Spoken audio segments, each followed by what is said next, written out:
你有没有发现，你的人生好像一直在重播同一部戏，一被批评就急着反击，一被冷落就开始怀疑自己，一遇到关系问题，情绪马上被拉走。你以为这是新问题，其实只是旧模式又开始播放。这支影片会告诉你，为什么你总是被同样的剧情困住，又该怎么从演员模式回到看戏模式。当你不再冲进剧情里改戏，你才会真正拿回人生的主控权。接下来我们正式进入今天的课程。我们今天讲的是不是人的第5集，总共要讲7集嘛，今天是第5堂，然后那个题目是你的人生已经结束，你只是在回放录音档。我们其实这7堂课的目的就是要跳脱出我们现在的一个被角色定着的这个框架。那如果能够跳脱那个角色定着的框架，基本上我们就可以去完成或者去达到我们所想要的体验的现实的一个样态。所以这7堂课主要不是来改变我们的人生，也不是来让我们变得更好，它其实只是把我们还原到我们最真实的样态。我们其实没有要去追求更好，也没有要去改变现行的样态，我们只不过是回到了我们最真正的本质，就是那个究极无限美好的样态。所以我们要从角色的观点再回去观察观看的位置，这才是今天课程的内容。所以你的人生已经结束，我们只是在回放录音档，它并不是宿命的概念，也不是消极，他知道自己只是在看这个播放回放，我们就不会再入戏，也不会再被这个剧情所伤到，我们才会开始真正的自由。所以要将这个角色定位去做一个调整。那什么叫做我们的人生已经结束？有些人听到这个话可能会有点惊讶，就已经要放弃人生的概念吗？其实并不是，它只是要让我们看见我们的人生的剧情在很久以前就形成了。我们现在所体验的这个样态跟事件并不是第一次体验，已经体验过数都数不清的次数。我们成为人类这个肉身体已经很多次，即便不是人类的肉身体，我们在任何的形体的样态也不断的重复相同的剧情跟故事，除非我们能够真的从那个角色的定位回到我们是观看者或者是觉察者，才会跳脱出这个剧情的控制。所以不一定是人类体，也许我们可能经历过很多次外星人的样态，可是我们还是会发生很多被剧情所困的这个现象。所以并不单单是我们这一世或者是现在这个样态。那我们现在所遇到的每一天，大多数都是回放既定的某些的反应、习惯、恐惧、惯性、情绪或者是故事。所以我们并不是在创造人生，我们是在重播人生。我们并不是被事件伤害，我们是在看到旧的录音档，然后再不断的回放再回放。所以痛苦它并非来自于事件本身，而是我们把自己回放的这个事件当成了现场直播，就是 live 的概念，好像它是一个实际真实的样态，现实的样态，实际上并不是，它只是一个重播档而已。那为什么会讲回放呢？我们其实一直在重播我们的人生剧情。我们可以想一下，常常的发生相同的情节，比如说我们总是遇到不好的伴侣，或者是恋情最终不是你想要的结果，所以你可能练习很多遍，然后遇到不同的人，但是都是相同的结果。有没有可能我们要成功的时候总是会功亏一篑，就是你可能做了很多努力，好像要成功了，但是都是在最后的临门一脚好像就没办法完成，或是失败了。或者是一生气我们就会说出很愤怒的话，然后会说出会让我们自己后悔的话，或者是总觉得自己不够好，或者是我们觉得自己被冷落，或者是我们常常会被别人拒绝。那这些都是不是新的剧情，这些都是在我们人生的录音档，它一直不断的重播，而且是最常见的重播。所以我们的人生它并不是即时的直播，它只是在播放我们过往累积的这些模式跟记忆，然后不断的让自己去体验再体验。那我们也常常因为这些人生的记忆跟重播的模式，然后会被我们录制在我们的人生硬碟里，就是把这些习性习惯模式直接存放到人生硬碟。那这个人生硬碟储存什么东西呢？就是我们的童年经验，可能我们有听过内在小孩童年的经验或者是早期的创伤或者是文化家庭的这些观念信念信仰，或者是族群意识的这些观点，生存的一些模式、心理的这些惯性，我们从小到大，或者是在学校，或者是在职场上所接受到这些讯息，甚至是未完成的情绪等等等，它都会被我们收录在我们的人生的硬碟里面。所以当我们说我们的人生已经结束，我们的剧本早已经定型，所以它只是一个在重播的概念。为什么要讲这个论述？用这个论述我们比较容易跳脱，就是它只是一个人生播放档重播键，一直不断的重复，就是我们的人生并不是即时创造，我们只不过是重复的回放相同的剧情、相同的故事，只是发生在不同的人事物身上。那用这种观点我们比较容易跳脱，就是我们从一个随着剧本的角色，然后把它退回到我们是观看这个剧本剧情的观看者，那回到那个观看者才是我们真正的样态。我们前面4堂课都是围绕这些观点，只是用不同的课程的方向去分享而已。那今天就讲，就是把它当成是我们的人生故事的重复的回放。所以我们并不是影片的本身，我们是观看影片的那个人。你可以把自己定位成这个样子，因为我现在就这样定位。所以影片里的人会哭，但是观看影片的人不一定会伤到。比如说你看 Netflix， 就是有些剧情你可能很感动，或者是有些剧情里面的演这些剧情的人很感动，他可能哭泣了，但是你在观看你可能会有感觉，但是你不会跟他一模一样的模式，或者是这个剧情里面的人他可能受伤了，或者他可能家破人亡了，那你可能因为你观看这个剧情，如果你入戏了，可能你会有感同身受的感受，但是你不会像那个真正的角色或者那个入戏的角色那样子的承受，因为你知道这是一部戏，所以你就不会那么投入。在演那些戏的人会失恋，但是观看这个影片的人，你不会真的觉得你会撕心肺裂，但是你会知道哦，这个剧情失恋了，因为你入戏了，所以你会有这种情绪的小波荡，但是你不会像那个角色里面的人这么的撕心肺裂，你会知道，但是你不会那么的无法自拔。或者是影片的人他可能被否定了，然后他可能一文不值，但是你是观看影片的人，你也不会因为这样子你就变成了垃圾，或是你也变得一文不值，并不会，因为你知道那是一部戏。那我们就是要调整成这种信念，就是把我们现在的人生都看成是一个回放的剧情，然后我们就是观看剧情的那个观看者，这样就好了。那它不会很难，它只是一个信念的转换。所以我们并不是影片，我们是正在观看影片的那个觉察。剧情它也是影片，情绪它是影片，然后事件本身也是影片，那个高低起伏也是影片，然后别人态度也是影片，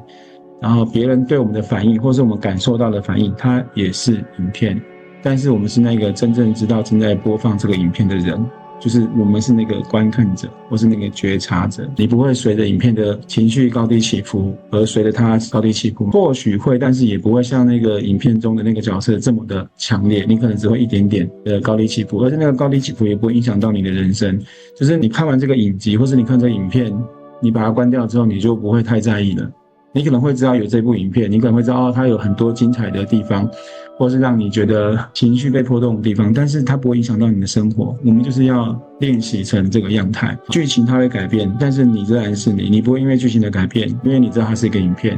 这个剧情的内容跟剧情的本身跟这个演剧情的角色永远都不会伤到我们。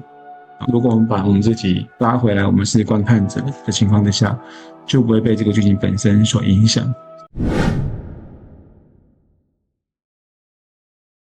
那很重要的点是什么呢？观察者、观看者要怎么保持？有几个重点，就是不介入，然后不判断，然后不落入角色。这跟前面4堂课讲的有些雷同，即便这个影片很吵，或这个影片非常的有高低起伏，有非常的洒狗血的这些剧情，也不要跳下去演，就是看着就好了。比如说你的情绪出现了，不管他是情绪好还是有人情绪崩溃，有的人可能愤怒了，那如果那个崩溃或愤怒的感觉出现了，你就跟自己说，这是一个影片，它正在 run 崩溃的感觉，它正在 run 愤怒的感觉，但是它是影片，它不是我。你可以把你自己跟那个角色做分离，就是你要尽量这样想，你可能要跟自己去做这样子的沟通，就是你跟你是这样做对话。我们做疗愈的目的也是要脱离那个角色本身，然后回到那个观察者的线上，但现在都是用那个对话，我觉得比较直接，会比较好。情绪来了，或是你看到那个样态出现了，不用跟着演，也不用跟着去反应，也不用去讨论对跟错，也不用去急着去理解所谓的真相，都不需要。情绪来了就看着它，不要去压抑，然后可能被骂了，你就看那个反应，不要急着去回嘴，或者是你感觉到孤单了，然后你的心里可能会有波动，你不用急着去逃跑或者逃避，都不需要，就是看着那个情绪，看着这个孤单的感觉喷发出来，就是看就对了。或者是焦虑来了，你就看着你可能会很焦虑，可能你身体会很紧绷的那种情绪或感觉，也不要压抑，就是让那个情绪出现。当你能够看见情绪出现的那个当下，你就会看见那个观察的你，就是这样子去练习。那你遇到任何的事件，你都跟自己这样对话，就是不管你遇到什么样的匮乏的事情，什么样的愤怒的事情，或什么样莫可奈何的事情，或者你可能有预划好的事情，它可能没有完成，你可能会很失落。那你就跟你自己讲，它只是我的人生的播放，那我是观看的人，它只是剧情的重复播放，我只是观看这个剧情的人。你就不会再陷进去这种剧情的轮回，就不会再陷进去了。它是一个很快速跳脱的一个模式，就是跟自己对话。你也就跟自己讲，它又在重复播放了。然后我知道我是观看这个剧情的人，我知道，你就不要再进去那个角色中，就不需要。那你就常跟你自己讲，剧情会常常在演，但是我们就是不入戏。就是看，然后不入戏。比如说被批评的时候，一般人可能会觉得我自己不好啊，或者是我很想反击，我要去证明我不是那个不好的人，或者是我想逃跑，或者是我想要去为自己辩解解释。那观察者会做什么动作？这个批评的样态还是浮现，就是他会觉得这个是一个批评的样态，批评的播放，正在播放，加上什么呢？我就有的自我否定的回放。你可能会出现其中在扮演角色的人，他在去为自己为那个角色做辩护。我要反击，然后我要去证明自己，我要去说明我并不是那个被批评的那个样态。那如果你真的察觉到了，你就是跟自己讲，这是一个批评的播放，加上我旧的自我否定的回放，它是一个综合体。然后我正在看，而我不是那个角色。如果你当下有这种想法，你就会脱离那个情境，会脱开，就是它就是一个旧的播放模式。然后它是一个旧的自我否定的播放，旧的自我否定的播放并不是说同时你在看跟角色同时出现，并不是，而是说你可能会有那个想法出现，你要为自己辩护，或者你要反击，但是因为你知道它是一个旧的剧情的播放，当你突然回神，你知道它是一个旧的剧情的播放，你就不会再进入那个角色为自己辩护，因为一辩护一介入，只会让这个现象更加的混淆。不太需要。当这个样态，刚刚这个能量没有被触及触发，这个戏就演不出来。那我们会经历反复类似的事件，去测试我们自己到底能不能够脱离。所以如果你第一次成功了，或者是你几次那个练习你都成功了，但是你还是会常常遇到类似这种情境，你就得一直定在那个位置，就回到那个你是观看者的位置。如果我们还是不小心跳进去那个角色中，也不用去责怪自己，因为它就是一个体验。跳进去之后，你就赶快再觉察，再跳出来就可以了。然后你会因为你每次的觉察，那个次数会越来越少，越来越少，越来越少。情绪其实不是敌人，它只是一个画面，你就会很容易脱离这个情境，或者是人际关系有冲突。可能我是对的，你是错的，或者是觉得很委屈，或者是你的朋友可能因为更高的利益而去背叛你。那个观看者的反应是什么？就是这只是两个角色，比如说其中一个角色是你，另外一个角色是你的好朋友，但是你从更高的视角去看它，它只是两个录影档相互的碰撞，刚好重叠在一起，并不是两个人或两个灵魂要互相的对立，并不是。然后你正在观看这样子的情绪的播放，就这样跟自己讲，你就会跳出去了。它可能需要一些练习，那我现在讲的它可能需要练习，它也是一个信念，也可以不需要那么多的练习，你只要置换这个信念，你就可以做得到了。因为我们在那个角色中，你会常常经历到很多的不如意，真的很长。即便到我现在也是会常常经历所谓的不如意，但是如果我们还是认为这个不如意是很多的样态它所造成的，我们就会一直去挣扎。什么叫挣扎？这个世界上没有努力这两个字，就是无需努力。所有的努力都是我们自己在剧情中，因为我们扮演了剧情的角色，然后为这个角色去设置了阻力。因为有很多的阻力，所以才需要努力去克服。不管在事业上、在感情上、在人际关系上，还是在什么样的样态上，你需要努力的，都是因为我们在这个情境中入戏了，而这个努力是角色他所创，我们一直重复的扮演角色，所以不同的人事物创造出不同的阻力，我们才会一直觉得需要努力去超越，或是需要努力去追求，但实际上是没有努力的。你可以把这个信念去做一个调整。没有努力不代表是要两手摊开，什么事都不做，那个是不同的概念。就是没有努力，只是我们因为不再为自己的生命去创造阻力，而不用去做努力的克服，而不是说我两手一摊什么都不做。那其实人生这个状态它已经录好了。比如说我们看 Netflix， 我最近在看《天下长河》，它整个影片是拍40集，因为你知道它拍完了嘛，所以你在看的时候，你从第一集看，然后看到第40集，它就是一个过程。即便你再从头看，你还会因为那个过程的剧情的高低起伏，你还是会有那种情绪的那种波动，那个是正常的。但是因为你知道它影集或者它是个影片，所以你不会真的去成为那个角色的人，并不会，你就是一个观察者。那我们就要把我们的人生当成是，它就是一个已经录好的一个回放档，然后你就是尽量的脱开，你是一个观察者，并不是那个角色的本体。我们唯一要做的事就是观看、觉察，并不是进入到那个角色本体。当我们知道我们是观察者的时候呢，就是不是那个剧情的角色，会有什么样的好处或什么样的益处。这是第一个，就变的是剧情，但不变的是我们观察的样态。我们会经历过很多不同的剧情，被批评的剧情，你要知道你是观看这个剧情的人。那我们的内心如果不是这样的去设定的，或者不是这样的信念的，你会因为被批评、被拒绝而生气，你会感觉到很伤痛。但是如果你知道这个都是剧情的角色，不是真的你，你就没有那么多的受伤感。这个很重要，因为被这种情绪所困住。学习疗愈或者是去学习宗教的信仰，都是希望不要被困住。那你就得更超然的去看待现在的现象。我们一定要把现在的现象的体验都是一个回放的概念，我们再重复看回放。所以事件本身会很痛，但是再怎么痛都痛不到核心。你的核心永远是完整的，因为你只是一个观察者、观看者而已。那这种安全感并不是靠安慰自己，而是认清真相。真相就是这样子，就是世界在变，但是不变的是你还是很安定的那一个。世界怎么样子，剧情怎么样的在高低起伏，你也并不会因为剧情的入戏，你还是观察的一个概念。然后我们不会再做感色性的反应，我们能够更自由的选择。比如说，假设一般人他还没有这种观点，他可能被骂了，他就会反击；他可能被拒绝，他可能就会觉得委屈，或者是他被激怒了，他就会爆炸，或者是他被忽略，他就觉得很失落。这都是被剧情牵着走，就入戏了。那当我们是一个观察者的时候，会看到这只是剧情在播放我以前的反应，你就会停下来。那当我们理解这是剧情反应，你就会真的觉得，我其实可以不用照着以前的反应，重新自由的选择我当下所反映出的样态。其实你当下所选择反应的样态就会更平静，你就不会像类似的反应，就是你可能会攻击，你可能会失落，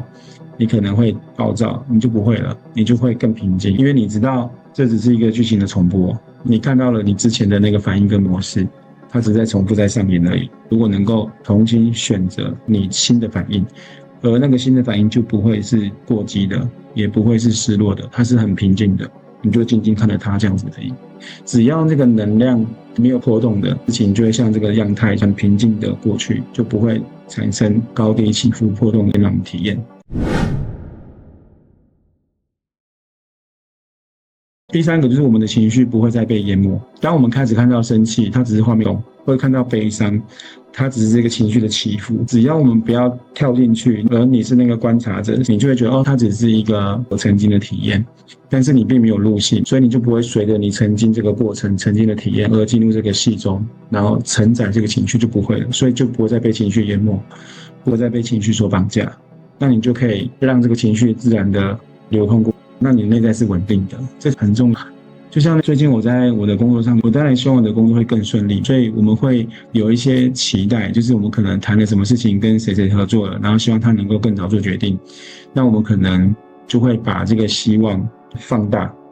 或者是一个结果去完成，把这个结果认为他已经完成，那你就要观察。在这几天之前，其实是我的期待值让我去驱动的，它已经完成。就是我可能嘴巴或是我心里想的，它已经完成了，好像我可以如如不动的不用去介入，但实际上我的内在还是会有一些焦虑，或是有一些担心，只是那个焦虑跟担心很微弱，不会像以前那么的强烈，但是那种微弱的焦虑，它其实反向去美化催化了这个事情已经完成，我把那个期待放在前面，就是我期待它已经完成了，所以我相信它完成，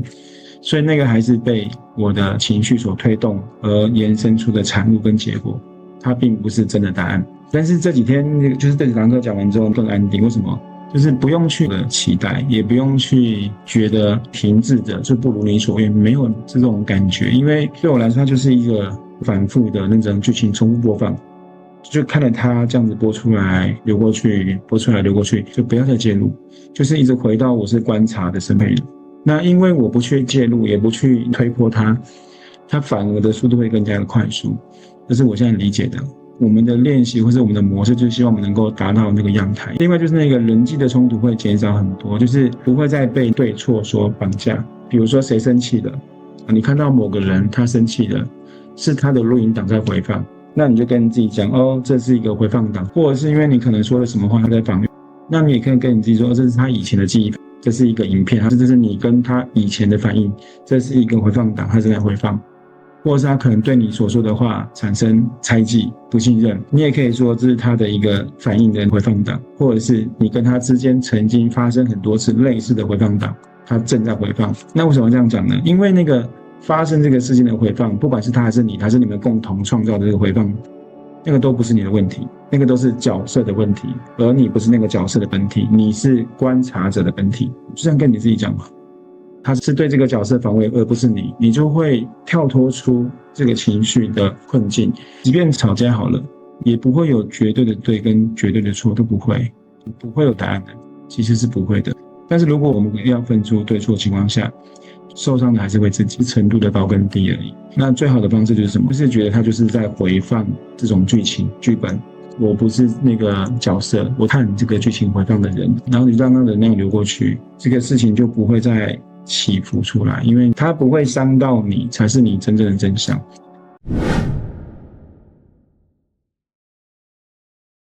我们如果是那个角色中被这个角色的情绪去戳动，我们自己受伤或自己委屈，但如果我们能够跳出来，我们只是一个观看者，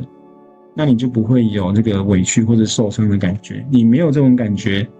就不会有后续的事件产生。它可能会有个起因，但是那个起因只是你很多次的回放的其中一幕而已。比如说会遇到相同的人，你常常会被骗，你就会遇到要骗你的人，或者是你可能会有很多功亏一篑的现象，或者是你可能会掉到同样的情绪，或是不同的人、不同的事件、不同的角度去重播而已。所以我们就脱离那个角色的那个概念，就拉出来，我就是一个观看者，我就是一个观察者。那不再强化，不再对抗，不再逃避，就是自然它就不会再重播，就这么简单的。所有的事情都把它解释成它只是一个事件的重播，它可能是你曾经经历过的，它只是从不同的角色、不同的事件、不同的角度，然后做不同的重播。那你就是做一个动作，我就是观察。所以因为我是观察，所以我不再入戏，然后不再强化这样子的氛围，不再形成对抗，也不再去逃避，它自然就会减少或是不再重播。因为如果每一次的重播都需要我们去入戏才能够继续，每一次的重播是因为我们戏剧中成为角色，它才会不断的继续。但是如果我们不继续，如果我们不入戏，它就没有燃料，它就会脱离这个情境，脱离这个模式。如果我们不再演，剧情就会淡出。不是去修行修炼，也不是去改写什么东西。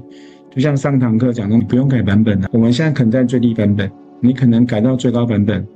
最高版本还有最高版本的戏剧，所以你还是跳脱不出那个版本，只不过版本有低变高而已。所以没有去什么修炼修行，也没有去改变，它只是不入戏。不入戏不是不进入角色，不入戏的是回到观察的样态，我成为观看者，它就是一个戏剧，它就是一个重播，然后我不再因为这个重播去进入那个戏剧中当角色，我知道我是谁，我是一个观看这个重播的这个观看者。只要一直去定在这里，这个的重播的次数就会减少，然后进而消失。第七光行者，唤醒你就是光。